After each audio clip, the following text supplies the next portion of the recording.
In this section, we're going to talk about continuity of a function. So we have three conditions for a function to be continuous. The first is that the function has to be defined at that specific value, which means our x value is in the domain.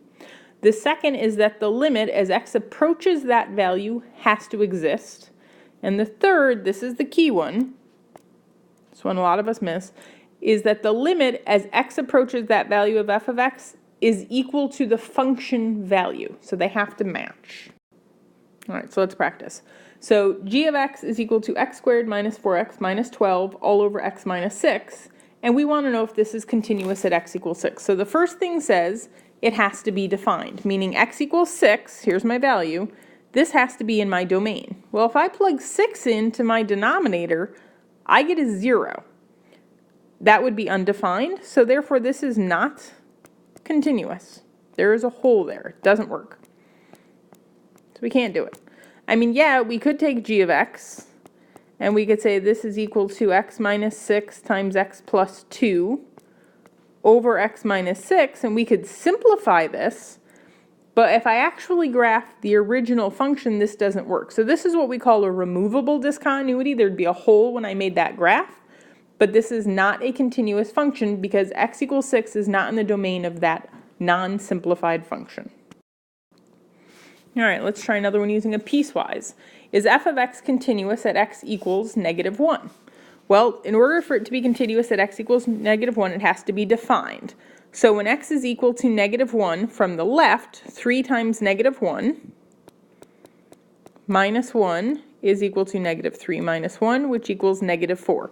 So by this definition, f of negative 1 does equal negative 4, but in order for it to be continuous, that's going to have to hold as the graph continues right here and goes to the other side.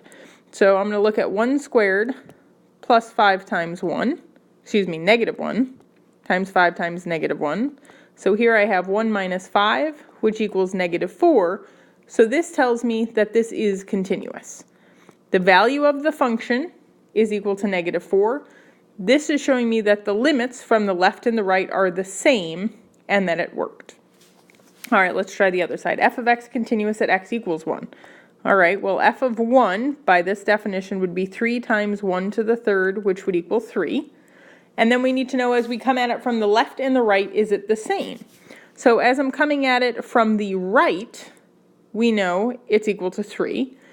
As I'm coming at it, approaching 1 from the left, I'm taking the limit as x approaches 1 from the left of x squared plus 5x, because that's where the graph is there. So this would be 1 plus 5, which is equal to 6. So because these limits don't match, this is not continuous right there. There would be a jump. So if we were to graph this, we would see we couldn't draw it without lifting our pencil up off the paper. All right, so that's another way to judge. When you're drawing a graph, if you have to stop and lift your pencil up to go to a new spot, the line isn't continuous, it's not a continuous function. All right, so a few common ones that we use a lot. A polynomial function is always continuous everywhere. Rational functions are continuous except for where the denominator equals 0. Sine and cosine are continuous everywhere, and tangent is continuous as long as cosine doesn't equal 0, as long as the denominator doesn't equal 0. If we're dealing with a composition of functions, f of g of x, it will be continuous at x equals a, provided g of x is continuous at x equals a, and f of x is continuous for the x value that's equal to g of a. So they have to both be continuous. For a radical function, the nth root of x is continuous as long as n is even and the radicand, the number underneath, is greater than 0. It's also continuous provided n is odd and x is a real number. All right, let's throw in a bit of review. Evaluate the limit as x approaches infinity of 2x plus 1 over x to the third. So this is kind of using a lot of techniques we've learned throughout chapter 2. So the first thing I know with my limit laws is I can actually take the limit as x approaches infinity of 2x plus 1 divided by x, and whatever that is, I'm allowed to cube. Okay? I also know that if I'm looking at something that I'm taking the limit, and the degree of the numerator matches the degree of the denominator, the limit is just equal to the ratio of those coefficients. So in this case, x to the first and x to the first, this is the same. So my ratio, 2x to x, is 2, so this limit is just equal to 2, which I'm cubing, and I get 8. So we've talked about how to determine if a function is continuous and different types of continuity, but sometimes we can deal with a function that is not continuous. So we have 3 types of discontinuity to talk about. The first one is a removable discontinuity, and that's where it kind of, if I could look at it, there's a hole, but another spot on the graph fills that hole. So as I kind of keep going, I removed it, I can say what it would equal at that exact point and keep going. So essentially, to have a removable discontinuity, the limit is going to exist. The second type is a jump discontinuity, which means the limit does not exist there. So as you come in from the left, you have a different limit than as you come in from the right. So the graph actually jumps at some spot. And the third type is what we call an infinite discontinuity. And this happens if we have a vertical asymptote. Remember, we get a vertical asymptote anytime we would have a 0 in the denominator that we can't remove.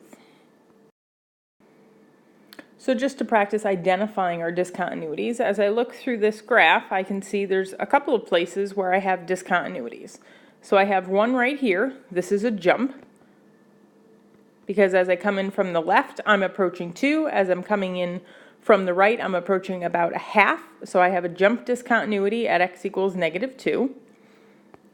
Right here, along the y-axis, it's a little hard to see in this graph, there is actually an asymptote. So I have an infinite discontinuity at x equals 0.